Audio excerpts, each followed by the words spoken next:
اعوذ باللہ من الشیطان الرجیم بسم اللہ الرحمن الرحیم۔ ہم علامہ ابن حجر عسقلانی کی کتاب شرح اپنا نخبۃ الفکر کا ہم نے آغاز کیا ہے۔ آج اس کا دوسرا سیشن ہے اور میرے سامنے جو عبارت موجود ہے، ایک صفحہ اس کے بعد تھوڑا سا اگلا صفحہ بھی ہے آج کی ہماری گفتگو میں، اور شروع میں یہاں سے کرتا ہوں کہ الخبر، خبر کے بارے میں نے آپ کو گزشتہ کلاس میں بتا دیا تھا کہ خبر کیا ہے۔ خبر یعنی حدیث کو بھی ہم کہہ سکتے ہیں، رسول اللہ صلی اللہ علیہ وسلم کے علاوہ یعنی کہیں سے بھی کسی سے بھی کوئی بات ہم تک پہنچتی ہے تو ہم اس کو کہتے ہیں کہ یہ خبر ہے۔ لیکن یہاں پر ابن حجر عسقلانی رحمۃ اللہ تعالی علیہ یہاں پر جو بیان کر رہے ہیں وہ یہ ہے کہ الخبر، خبر کیا ہے۔ اور مختصر یہ بتاتا چلوں کہ علم بلاغت میں ہم نے پڑھا تھا کہ خبر اسے کہتے ہیں کہ جو صدق اور کذب کا احتمال رکھے، یعنی سچی بھی ہو سکتی ہے، جھوٹی بھی ہو سکتی ہے۔ تو یہ خبر کی ہم نے علم بلاغت میں یہ تعریف ہم نے پڑھی تھی۔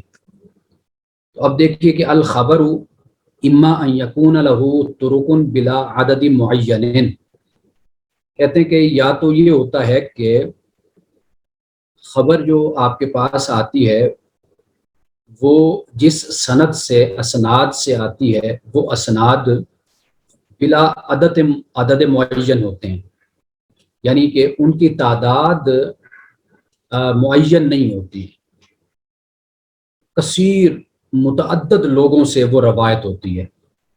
ایک تو یہ خبر ہو گئی۔ اچھا، یا پھر یہ ہوتا ہے کہ یا تعداد معین ہوتی ہے۔ اب وہ جو معین تعداد ہے وہ یا تو 2 سے زیادہ ہے، او ما حصر بما فوق الاثنین، یا 7 عدد کے ہے، گننے کے ہے، ساتھ اس کے کہ جو 2 سے اوپر ہے، یعنی 2 سے زیادہ یعنی 3 اور 3 سے زیادہ، او بہما یا 2 کے ساتھ ہے، اثنین کے ساتھ، یعنی جو روایت ہم تک پہنچی اس کی جو سند ہے، اس کی جو طرق ہیں، یعنی وہ بلا عدد معین ہے۔ پہلے تو یہ بات ہو گئی، یعنی کثیر ہیں، متعدد ہیں، تعداد کا تعین ہی نہیں ہے۔ یا دوسری صورت یہ کہ معین تعداد تو ہے، اور وہ معین تعداد کتنی ہے؟ 2 سے زیادہ ہے، یا 2 ہے، یا 1 ہے، 1، 2 یا 2 سے زیادہ۔ اچھا، اب یہ بتا رہے انہوں نے یہاں پر یہ 3 باتیں، 4 باتیں انہوں نے یہاں پر بیان کر دی ہیں۔ ایک، تعداد معین نہیں ہے۔ دوسرا، تعداد معین تو ہیں، پھر معین کے پھر آگے 3 قسمیں بیان کر دی، معین ہیں تو 3 سے زیادہ ہیں، یا پھر یہ ہے کہ 2 ہیں یا پھر 1 ہے۔ اب یہ 4 صورتیں ہمارے سامنے آ گئیں۔ اب کیا کہتے ہیں کہ فل اول کیا ہے؟ المتواتر، یہ متواتر کہ جس کی کوئی تعداد معین نہیں ہے نا، طرق کی، کہ اتنے زیادہ لوگوں نے اس کو روایت کیا ہے کہ ان کی تعداد معین نہیں ہے، تو اس کو تو کہیں گے متواتر۔ اب اس کا حکم بیان کرتے ہیں کہ المفید للعلم الیقینی، اس سے علم یقینی حاصل ہوتا ہے۔ یقینی یعنی آپ اس کو ضروری کہہ لیں، بدیہی کہہ لیں، یہ علم اس سے حاصل ہوتا ہے اس کی شروط کے ساتھ، شرائط کے ساتھ۔ فی الحال میں یہ متن پڑھ رہا ہوں، لیکن میں پھر اس کی تفسیر بعد میں بیان کروں گا۔ اور دوسری کیا ہے؟ المشہور وہو المستفیض علی رائین، کہ ایک رائے کے مطابق مشہور اور مستفیض ایک ہی ہے، ان میں کوئی فرق نہیں ہے۔ اگر کوئی تھوڑا سا فرق کرنا چاہتے ہیں تو وہ اتنا ہے کہ جو مستفیض ہے، مشہور میں ممکن ہے کہ راوی کم زیادہ ہو جائیں، لیکن مستفیض اسے کہتے ہیں کہ جس کے راوی کم نہیں ہوتے، یعنی ایک ہی تعداد راویوں کی رہتی ہے ہر طبقے میں، صحابی میں، تابعی میں، تبع تابعی میں، یعنی اگر 4 ہیں صحابی جن سے روایت کیا جنہوں نے رسول اللہ سے روایت کیا، پھر اس کے بعد صحابی کے بعد تابعی ہیں تو وہ بھی 4 ہیں، تبع تابعی ہیں تو وہ بھی 4، مثال میں دے رہا ہوں۔ اسی طرح 3 کر لیں، 5 کر لیں، 6 کر لیں، جو بھی تعداد کر لیں، لیکن معین یعنی ایک تعداد شروع سے لے کر آخر تک چلتی ہے تو اس کو ہم مستفیض کہہ دیتے ہیں۔ لیکن اگر ہم کتابیں دیکھتے ہیں، امہات الکتب آپ دیکھ لیں علم حدیث پر، تو بڑی تفصیلی ابحاث ملتی ہیں، اور جو زیادہ ذوق اور شوق رکھتا ہے تو وہ پھر ان کتابوں سے رابطہ کرتا ہے اور ان کتابوں کو دیکھتا ہے۔ ایک ایک اصطلاح پر بڑی تفصیلی بحث ہے ہماری کتب میں، جیسے امام ابن صلاح کی کتاب ہے مقدمہ ابن صلاح کہتے ہیں، اس کے علاوہ اور بھی ایک رسالہ ان کا ہے جو ہمارے ہاں بنیادی طور پہ پڑھایا بھی جاتا ہے۔ اس کے علاوہ امام جلال الدین سیوطی کی کتابیں ہیں، امام زہری کی ہیں اور امام ذہبی کی ہیں، اور اس کے علاوہ اور جیسے ہم علامہ ابن حجر اسقلانی کو پڑھ رہے ہیں، یہ بھی آگے جا کر پھر ان کی جو مختلف کتابیں جیسے لسان المیزان ہے، اس طرح کر کے اور بڑی کتابیں، میزان الاعتدال ہے جو فن رجال پر بھی ہیں، اور اس کے علاوہ حدیث کے متن پر، سند پر جو کتابیں اس کا ذوق رکھتے ہیں تو وہاں پر پھر بڑی تفصیل کے ساتھ بیان کیا ہے انہوں نے۔ اب اس کے بعد تیسری قسم کیا ہے، وہ یہ ہے کہ العزیز ولیس شرطا للصحیح، کہ صحیح کی شرط نہیں ہے یہاں پر، خلافاً لمن زعمہ، خلاف اس کے کہ جس نے اس کا خیال کیا۔ یہ ہم آگے جا کر اس کو ذرا تفصیل کے ساتھ ہم اس کو دیکھیں گے۔ یعنی یہاں پر جو بات کہنا چاہتے ہیں امام ابن حجر اسقلانی یہاں پر اس مقام پر، وہ کہتے ہیں کہ حدیث کے صحیح ہونے کے لیے عزیز ہونا کوئی شرط نہیں ہے، یعنی کم از کم 2 سندیں ہوں۔ غریب حدیث جیسے ابھی ہم آگے پڑھیں گے وہ بھی صحیح ہو سکتی ہے، بس شرط یہ کہ راوی معتبر ہو۔ غریب حدیث کیسے معتبر ہوتی ہے، وہ جب ہم غریب حدیث پر بات کریں گے تو میں 1-2 حدیثیں وہاں پر نقل کروں گا، اس سے آپ کو خود اندازہ ہو جائے گا۔ ابن حجر اسقلانی نے یہاں پر یہ کیوں فرمایا لیس شرطا للصحیح خلافا لمن زعمہ، وہ ان کے کہنے کی وجہ یہاں پر یہ ہے کہ بات کے نزدیک نا صحیح حدیث ہونے کے لیے عزیز ہونا شرط ہے، اور وہ کہتے ہیں جی جو غریب حدیث ہے نا وہ صحیح نہیں ہو سکتی۔ تو ابن حجر اسقلانی کہتے ہیں کہ یہ بات ان کی درست نہیں ہے، کہ یعنی یہ شرط نہیں ہے عزیز ہونا۔ کیوں؟ اس لیے کہ غریب حدیث بھی صحیح ہو سکتی ہے۔ اب صحیح کی کچھ شرائط ہوتی ہیں جس میں یعنی حفظ آ جاتا ہے، عدالت آ جاتی ہے، یہ چیزیں بیان کی جاتی ہیں، اور کہیں پر بھی کچھ جسے کہتے ہیں کمزوری واقع ہو جائے تو پھر وہ حسن بن جاتی ہے۔ پھر حسن کی آگے قسمیں حسن لذاتی، حسن لغیرہ۔ تو خیر ہم آہستہ آہستہ انشاءاللہ آگے بڑھتے جائیں گے۔ تو فی الحال عزیز کے بارے میں انہوں نے بتا دیا کہ یہ صحیح حدیث ہونے کے لیے شرط نہیں ہے، یہ ذہن میں رکھا جائے، غریب حدیث بھی صحیح ہو سکتی ہے۔ جی اب اس سے آگے، ہاں جی، الرابع، اب غریب، اب انہوں نے یہاں پر کہا وَكُلُّهَا سِوَى الْأَوَّلِ آحَادٌ، کہ یہ جو 4 میں نے قسمیں یہاں پر بیان کر دی ہیں، ٹھیک ہے نا جی، کہتے ہیں کہ ان میں 4 قسمیں، ذرا نیچے لائیے گا عثمان صاحب، یعنی نہیں اوپر سوری، ہاں، یعنی اب دیکھیں وہ کہہ رہے ہیں کہ اول متواتر ہے، اس کے علاوہ جتنی بھی باقی قسمیں ہیں، المشہور، عزیز، غریب، یہ سب کی سب اخبار آحاد کہلاتی ہیں۔ متواتر علیحدہ ہے اور باقی اس کے علاوہ اخبار آحاد ہیں۔ یہ یہاں پر اب آئیے اسی جگہ پر جہاں پہ ہم تھے، ٹھیک ہے جی، وَكُلُّهَا سِوَى الْأَوَّلِ، سوا اول کے متواتر جو ہے پہلی، اس کے علاوہ باقی ساری اخبار آحاد کہلاتی ہیں۔ اب اس کے بعد ہم اس کی کچھ وضاحت میں کر دیتا ہوں، کیونکہ یہ بہت ہی مختصر عبارت ہے اور اس میں ضرورت ہے کچھ وضاحت کی۔ ایک بار پھر ان باتوں کو اپنے ذہن میں لائیے کہ خبر یا تو اس کو روایت کرنے والے، یعنی اس کی جو سندیں ہیں، اسناد ہیں اور طرق ہیں وہ متعدد ہیں، کثیر ہیں، ایک بات ہو گئی، یا پھر ان کی تعداد معین ہے سندوں کے لحاظ سے۔ اب معین تعداد یعنی 2 سے زیادہ ہو سکتی ہے یا 2 ہو سکتی یا پھر 1. یہ یعنی یہاں پر ابن حجر اسقلانی نے بیان کیا. اب سب سے پہلی بات کیا ہے؟ وہ متواتر ہے، جس کی سندیں اور جس کے طرق کثرت کے ساتھ ہیں، اور اتنی کثرت کے ساتھ ہیں کہ ان کا تعین نہیں ہو سکتا. یعنی حدیث کے ہر طبقے میں صحابی ہیں، تابعی ہیں، تبع تابعی ہیں، کہ اتنے روایت کرنے والے ہوں کہ ان کا جھوٹ پر اتفاق کرنا محال ہو. یہ ہے. اچھا، پھر اس سے جو علم حاصل ہوتا ہے وہ کہتے ہیں کہ اس سے یقینی یہ علم کا فائدہ دیتی ہے. اور اس کی جو شرائط بیان کی جاتی ہیں متواتر کی، پہلی شرط تو یہ ہے کہ جیسے میں نے پہلے بیان کر دیا کہ کثرت طرق ہو، کہ یعنی روایت کرنے والے اتنے زیادہ ہوں کہ ان کا جھوٹ پر محال ہونا مشکل، ناممکن، اور جھوٹ پر جمع ہونا محال ہو. ایک صورت تو یہ بن گئی. دوسری شرط یہ ہے کہ تمام طبقات ایک جیسے ہوں، یعنی جو کثرت صحابہ کے دور میں ہے، صحابی اتنی زیادہ روایت کرنے والے ہیں، پھر اس کے بعد تابعی، پھر اس کے بعد تبع تابعی. تیسری شرط یہ کہ جھوٹ پر ان کا اتفاق بھی محال ہو. اور آخری بات جو سب سے اہم ہے وہ یہ ہے کہ جو خبر ہمیں پہنچ رہی ہے نا، اس کا تعلق حسیات سے ہو، عقل سے نہ ہو. یعنی مثال کے طور پر راوی جو روایت کرنے والا ہے نا، وہ الفاظ یہ استعمال کرے، سمعنا میں نے سنا، ہم نے سنا، یا رائنا ہم نے دیکھا، یا لمسنا ہم نے چھوا، یعنی ان الفاظ کے ساتھ وہ روایت کر رہے ہوں، حسیات کے ساتھ.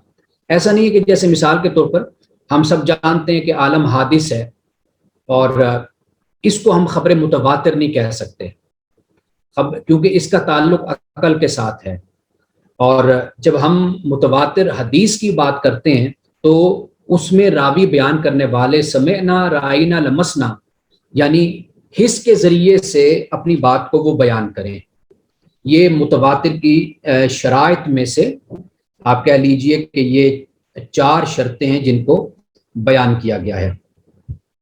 اچھا، اب اس کے بعد اس کی جو اقسام بیان کی جاتی ہیں متواتر کی، وہ 2 قسمیں بیان کی جاتی ہیں، ایک لفظی اور معنوی. یعنی یہ بات بہت آسان ہے کہ لفظ سے مراد یہ ہے کہ رسول اللہ صلی اللہ علیہ وسلم کے ہو بہو الفاظ کو روایت کیا جائے، یا یہ ہوتا ہے کہ روایت معنوی ہوتی ہے، یعنی کہ الفاظ تو نہیں لیکن معنی کو بیان کیا، تو اس کو کہتے ہیں روایت معنوی.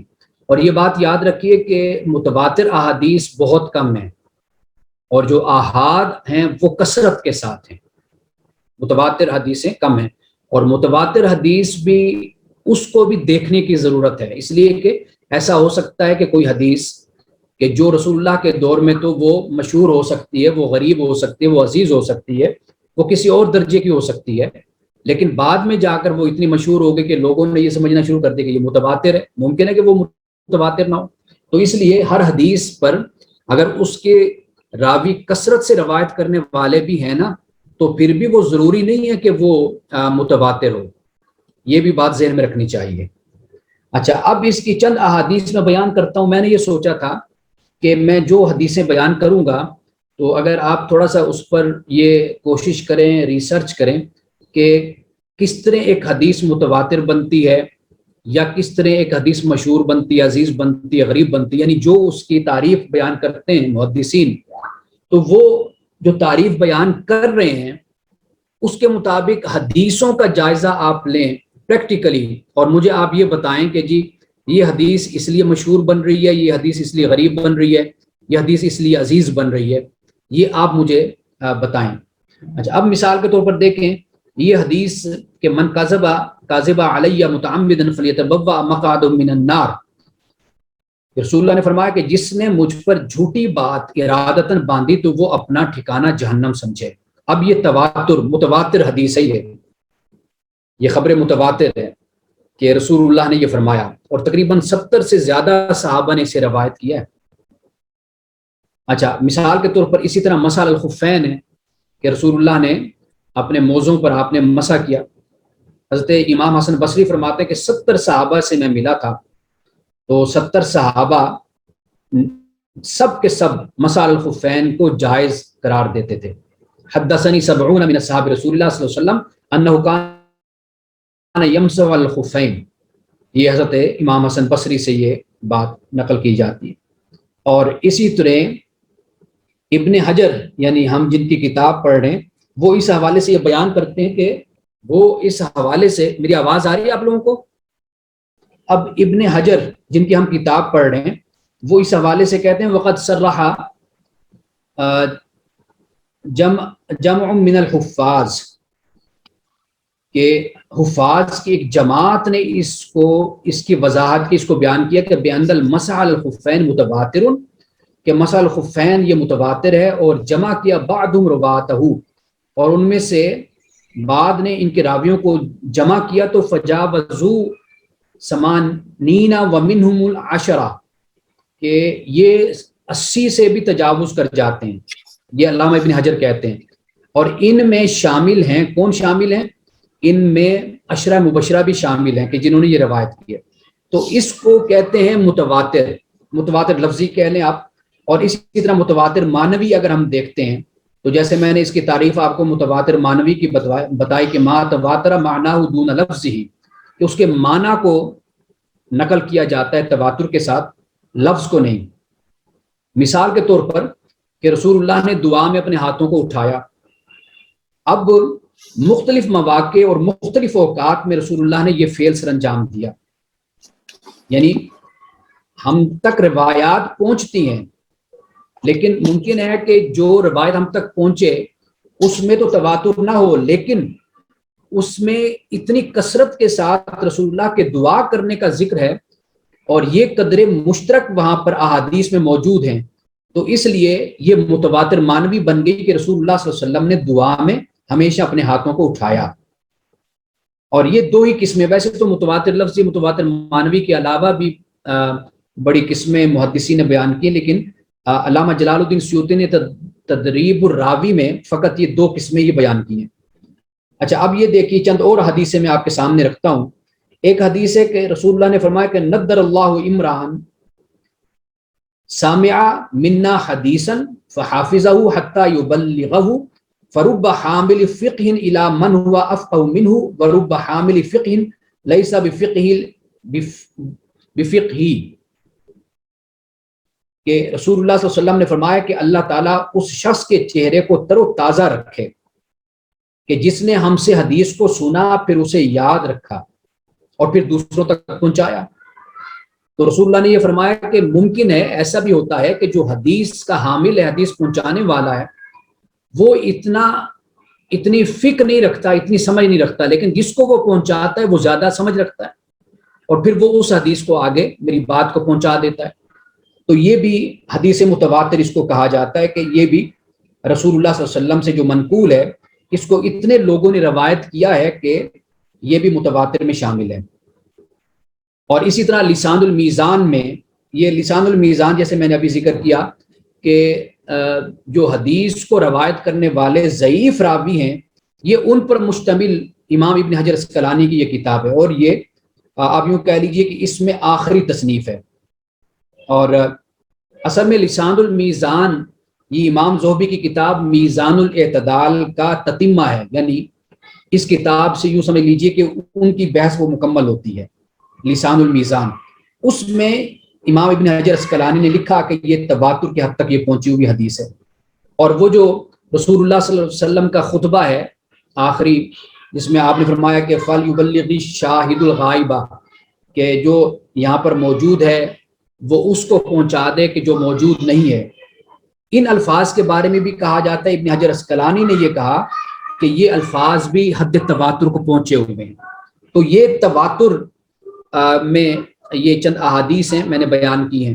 اور اگر آپ تھوڑا سا ان احادیث کو ذرا ریسرچ کریں گے اور حدیث کی کتابوں سے اگر آپ دیکھیں گے تو تھوڑا سا ان کے راویوں پہ ضرور آپ نظر ڈالیے. ممکن ہے کہ ہم آئندہ کلاس میں تھوڑا سا راویوں پر بات کریں. اگر یہ اب اس کے بعد جی اگر یہ ہمیں آپ بتا سکیں ان کے بارے میں تو ہم نوٹ کر لیں یا خود سے تلاش کریں؟ میں آپ کو بتا دوں گا فی الحال تو, لیکن آپ اس کو اگر لکھیں گے بھی صحیح نا، مثلا گوگل پہ اگر آپ لکھ لیں، عربی کی کسی ویب سائٹ پہ چلے جائیں، وہاں پر الحدیث جو ویب سائٹ ہے اس پر چلے جائیں تو آپ یہ لکھیں گے. اس کے علاوہ جو سب سے اچھا طریقہ مکتبہ شاملہ ہے، تو اس میں بھی اگر آپ یہ الفاظ لکھیں گے تو یہ سارے اسناد کے ساتھ اور متن کے ساتھ یہ آ جائیں گی یہ حدیثیں. ٹھیک ہے جی. جی بہتر. مکتبہ شاملہ اپنے پاس رکھ لیں آپ. یہ کیا بک ہے یا کیا کسی ویب یعنی سائٹ؟ موبائل میں اگر آپ اس کو، جی ویب سائٹ ہے یہ. مکتبہ شاملہ. ٹھیک ہے جی. اب ہم متواتر کے بعد بات کرتے ہیں. یہ میں یہاں پر بیان کرتا چلوں کہ ہم عدد طرق کے لحاظ سے بات کر رہے ہیں اس وقت. عدد طرق کے لحاظ سے متواتر پہ ہم نے بات کی کہ اس میں جو تعداد ہے وہ غیر معین ہے، یعنی بہت کثیر لوگوں نے روایت کی ہے. تو ہم ابھی بات کر رہے ہیں عدد طرق کے لحاظ سے، اسناد کے لحاظ سے بات کر رہے ہیں، سند کے لحاظ سے، اور پھر متن کے لحاظ سے بھی بات کرنی، وہ آہستہ آہستہ ہم آگے بڑھیں گے. اچھا، اب اس کے بعد آ جائیے مشہور کے حوالے سے کہ مشہور کیا ہے. اصطلاحاً مشہور کی جو تعریف کی جاتی ہے وہ یہ کہ ما رواہ ثلاثۃ فاکثر فی کل طبقۃ ما لم یبلغ حد التواتر، کہ مشہور اس حدیث کو کہتے ہیں کہ ہر طبقے میں 3 یا 3 سے زیادہ راوی ہوں مگر تواتر کی حد تک نہ پہنچیں. یہ مشہور کی تعریف ہے کہ حدیث 3 یا 3 سے زیادہ تو روایت ہو رہی ہے ہر طبقے میں، یعنی صحابہ میں، تابعی میں، تابعین میں، تبع تابعین میں، لیکن یہ تواتر کی حد تک نہیں پہنچتی. اب اس میں سے جامع ترمذی کی ایک حدیث ہے اور غالباً یہ بخاری میں ہے یا مختلف الفاظ سے اس کو نقل کیا گیا. وہ یہ ہے کہ ان اللہ لا یقبض العلم انتزاعا، کہ اللہ تعالیٰ علم کو کھینچ نہیں لیتا، قبض نہیں کر لیتا. ینتزعہ من العباد، کہ وہ اپنے بندوں سے یا علماء سے علم کو لے لیتا ہے، نہیں. ولیکن یقبض العلم بقبض العلماء، کہ وہ علم کو لے لیتا ہے علماء کو قبض کرنے سے، یعنی ان کو فوت کرنے سے وہ علماء کو اٹھا لیتا ہے تو علم بھی اٹھ جاتا ہے. پھر ہوتا کیا ہے، حتی اذا لم یبق عالما، یہاں تک کہ پھر عالم تو کوئی رہتا نہیں ہے. اتخذ الناس رؤوسا جہالا، کہ پھر لوگ جاہل لوگوں کو سردار بنا لیتے ہیں. اور پھر فاسألوا فافتوا فسئلوا اور ففتوا بغیر علم، ان سے پوچھا جاتا ہے اور پھر وہ بغیر علم کے فتویٰ دیتے ہیں. فضلوا واضلوا، گمراہ ہوتے ہیں اور گمراہ کرتے ہیں. اچھا، اسی طرح المسلم من سالم المسلمون من لسانہ ویدہ، یہ بھی مشہور حدیث ہے. اور اسی طرح من اتى الجمعۃ فلیغتسل، یہ بھی مشہور ہے، یعنی جو جمعے کو آئے تو اسے چاہیے کہ وہ غسل کرے. طلب العلم فریضۃ علی کل مسلم و مسلمہ، یہ بھی اگرچہ اس میں بھی پھر ہم کس میں آگے بیان کرتے ہیں کہ من اتى الجمعۃ فلیغتسل، یہ صحیح ہے. طلب العلم فریضۃ علی کل مسلم و مسلمہ، یہ حسن ہے. اور میں نے جیسے بتایا کہ حسن حدیث اس وقت بنتی ہے کہ جب صحیح کی کسی شرط میں کوئی کمزوری آ جاتی ہے تو پھر وہ حسن بن جاتی ہے. اچھا، اب یہ مشہور کے بارے میں یہ چند حدیثیں میں نے آپ کو بیان کی کہ یہ مشہور کے درجے میں اس کو محدثین نے بیان کیا ہے. اچھا، اب مشہور پر بھی بڑی تفصیلی گفتگو ہے کتابوں میں، لیکن میں ابن حجر اسقلانی کو مد نظر رکھ کر تھوڑی تھوڑی وضاحت میں اس کی کرتا جا رہا ہوں. انہوں نے لکھا ہے کہ المشہور وهو المستفیض علی رأی، کہ مشہور ہی کو ایک رائے کے مطابق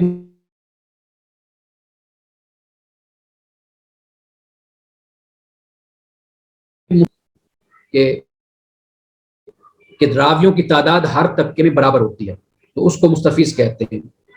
اور اگر تھوڑا سا میں اس کی مزید وضاحت کرنا چاہوں تو بہتر ہے کہ میں اس کو تھوڑا سا کھول کر بیان کر دیتا ہوں. اور وہ یہ ہے کہ ابن حمام جو فرق بیان کرتے ہیں یہ آپ سن لیجئے. ان کی کتاب ہے غالباً یہ تحریر بھی ہے اور ارشاد میں. تحریر میں صفحہ نمبر 311 ہے اور ارشاد میں صفحہ نمبر 49 ہے 49.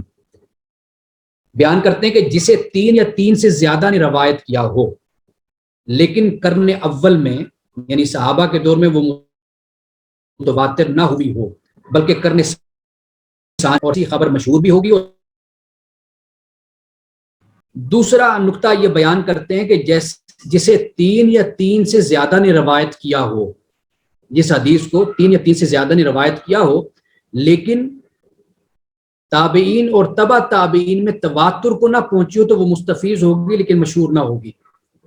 اچھا، پھر تیسری بات، 1 یا 2 نے روایت کیا ہو اور وہ تابعین اور تبع تابعین کے زمانے میں تواتر کو پہنچ گئی ہو، وہ مشہور ہوگی لیکن مستفیض نہ ہوگی. یعنی یہ 3 صورتیں ابن حمام نے اس کو بیان کیا ہے. اب اس کے بعد ہم آ جاتے ہیں عزیز پر، چونکہ مشہور پر بات ہو گئی اور مستفیض کے بارے میں بھی میں آپ کو بتا دیا. سمپل آپ یہ یاد رکھ لیجئے مستفیض کے بارے میں، بہت آسان، کہ ہر طبقے میں روایت کرنے والوں کی تعداد ایک جیسی ہو. صحابہ 4 ہیں تو تابعین بھی 4، تبع تابعین بھی 4. یہ ایک یعنی ترتیب ایک ہی طرح اور ایک ہی تعداد کے ساتھ روایت ہوئی. یہ مستفیض ہے. اب اس کے بعد آ جائیے عزیز پر. اچھا، عزیز کیا ہے؟ کہ کسی طبقے میں راوی 2 سے کم نہ ہوں، 2 سے راوی کم نہ ہوں. اللہ یقل رواتہ عن اثنین فی جمیع طبقات السند، کہ تمام طبقوں میں راوی 2 سے کم نہ ہوں تو اس کو ہم کہتے ہیں کہ یہ عزیز ہے.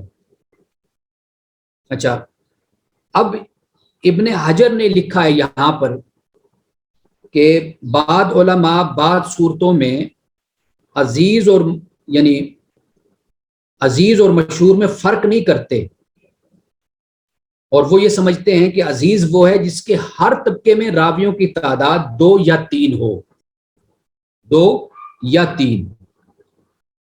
اب یہ مثال کے طور پر حدیث لا یؤمن احدکم حتی اکون احب الیہ من والدی و والدی والناس اجمعین، اس کو عزیز کے درجے میں اس کو رکھا جاتا ہے اس حدیث کو.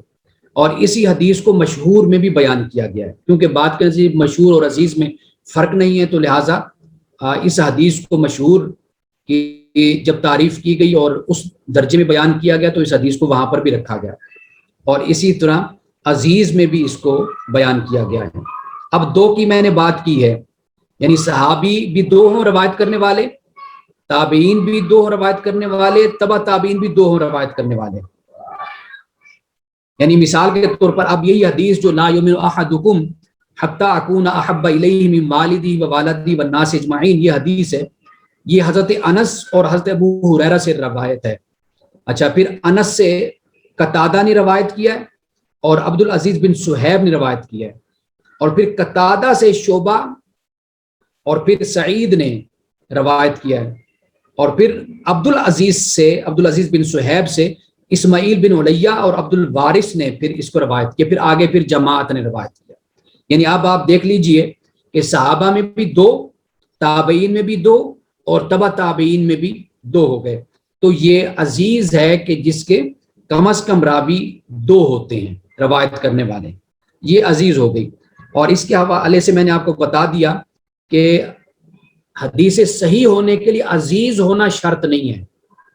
یہ میں نے ابن حجر اسقلانی کی عبارت آپ کے سامنے اس وقت موجود ہے کہ العزیز ولیس شرط للصحیح خلاف لمن زعمہ، یہ بات ہوگی عزیز کے بارے میں.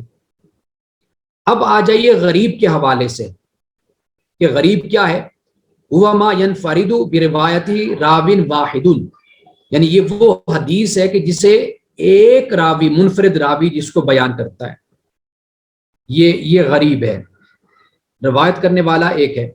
اچھا، اب کمال یہ ہے کہ اب اس کی قسمیں تو بیان کی جاتی ہیں، لیکن فی الحال میں آپ کو بتاتا ہوں کہ انما الاعمال بالنیات، یہ حدیث آپ دیکھ لیجئے، صرف حضرت عمر فاروق رضی اللہ تعالیٰ عنہ سے روایت ہے، صرف ان سے روایت، باقی کسی اور صحابی سے اس کا ذکر ہی نہیں ہے.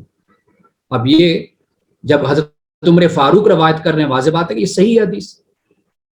حالانکہ روایت کرنے والا ایک راوی ہے حضرت عمر فاروق، پھر حضرت عمر فاروق سے بھی آگے ایک ہے، پھر ان سے بھی آگے ایک ہے، پھر اس کے بعد جماعت بن جاتی ہے.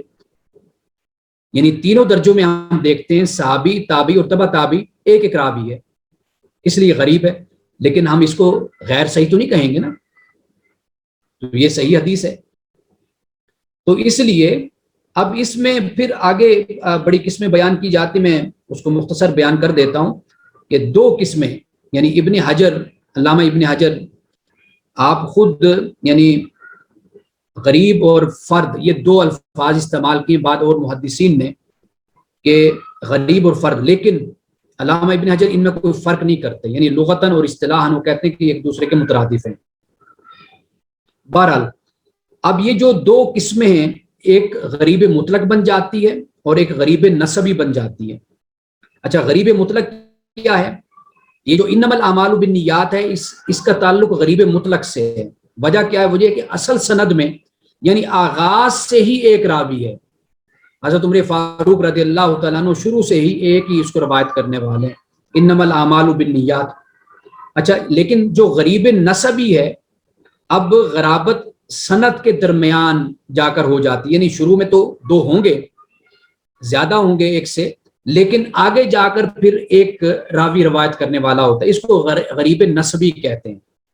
جیسے مثال کے طور پر ایک روایت بیان کی جاتی ہے کہ حضرت امام مالک نے زہری سے روایت کی، اور امام زہری نے پھر حضرت انس سے روایت کیا. اور وہ کیا روایت کیا کہ ان النبی داخل مکہ وعلی رأس مغفر، کہ رسول اللہ صلی اللہ علیہ وسلم جب مکہ میں داخل ہوئے تو آپ کے سر پہ مغفر تھا، یہ جو خود پہنتے ہیں، ایک ٹوپی ہوتی ہے لوہے کی جو جنگ میں بھی استعمال کرتے ہیں، تو وہ رسول اللہ نے پہنی ہوئی تھی. اب اس حضرت امام مالک یہ واحد ہے روایت کرنے والے، زہری اور پھر وہ انس سے روایت کرتے ہیں. لیکن یہاں پر اس کو غریب نسبی اس لیے کہا جاتا ہے کہ شروع میں تو ایک سے زیادہ راوی ہو سکتے ہیں، لیکن اس کے بعد پھر ایک راوی ہوتا ہے. لیکن جو غریب مطلق جس کو کہتے ہیں وہ پہلے اصل سے ہی ایک ہی راوی ہوتا ہے شروع سے. تو انما الاعمال بالنیات حدیث غریب ہے لیکن غریب مطلق ہے. اور اس کے علاوہ جو آگے میں نے حضرت امام مالک سے روایت حدیث ہے، انہوں نے زہری سے کی، زہری نے حضرت انس سے کی، وہ بخاری اور مسلم میں موجود ہے، اور وہ غریب نسبی یعنی نسب کے حوالے سے آپ کہہ لیں کہ وہ اس حوالے سے اس کو غریب نسبی کہا گیا. اچھا، ایک اور بات یہاں پر آخری بات بیان کر کے میں اپنی گفتگو کو ختم کرتا ہوں، اور وہ یہ ہے کہ یہ جو غریب کا لفظ ہے نا، بعض اوقات ہم کتاب حدیث کے اصول حدیث کی کتاب میں ہم پڑھیں گے کہ یہ لفظ استعمال ہوا غریب کا.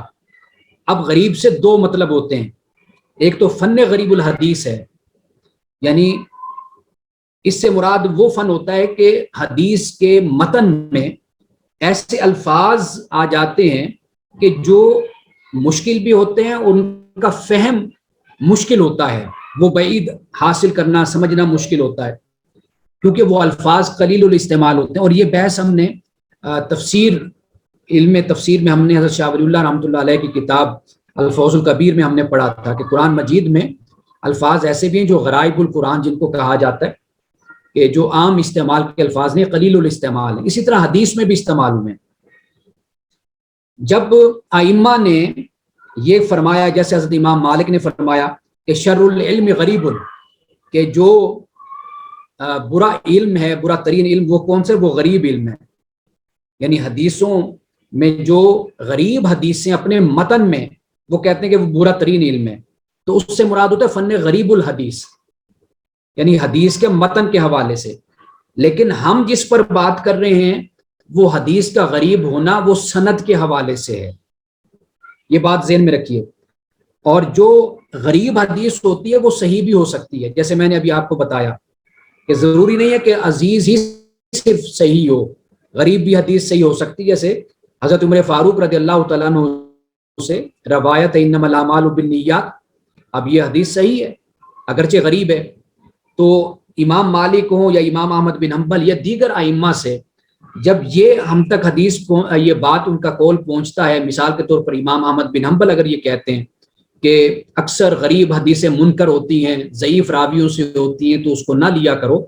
تو ان کی مراد یہ ہوتی ہے کہ جو متن حدیث ہے اس میں جو الفاظ استعمال ہوتے ہیں اور وہ الفاظ جو قلیل الاستعمال ہیں، وہ الفاظ کے جو مشکل ہیں فہم کے لحاظ سے، تو وہ الفاظ اکثر طور پر ضعیف راویوں کی طرف سے ہوتے ہیں. تو لہٰذا ان حدیثوں میں احتیاط کیا کرو جن کے متن میں غرابت ہوتی ہے. سند کی بات نہیں ہو رہی. اور یہ بات میں نے جو لی ہے یہ مقدمہ ابن صلاح ہے، امام ابن صلاح، ان کی یہ عبارت ہے کہ وہ کہتے ہیں کہ وہو عبارت عما وقع فی متون الاحادیث من الالفاظ الغامضۃ البعیدہ من الفہم لقلت استعمالها. قلت استعمال کی وجہ سے وہ عبارت مشکل ہو جاتی ہے، الفاظ قلیل الاستعمال ہوتے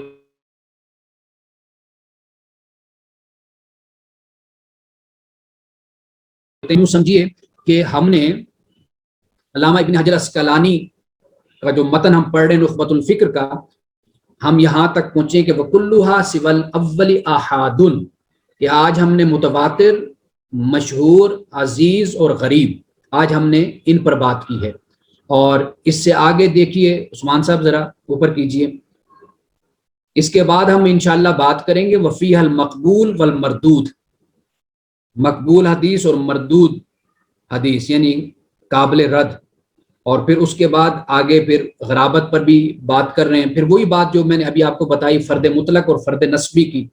تو انشاءاللہ تعالی اس پر مزید ہم بات کر لیں گے، کیونکہ ابھی ہم متن کے لحاظ سے ابن حجر اسقلانی کے متن جو ہے نخبۃ الفکر کا، ابھی ہم یہاں تک نہیں پہنچے. تو انشاءاللہ مزید ہم مقبول مردود پر بھی بات کریں گے. اور غرابت میں جو دیکھیں نا، انہوں نے کہا ہے کہ ثم الغرابۃ اما ان تکون فی اصل السند، اصلی سند سے مراد آغاز سند میں، او لا یا نہیں.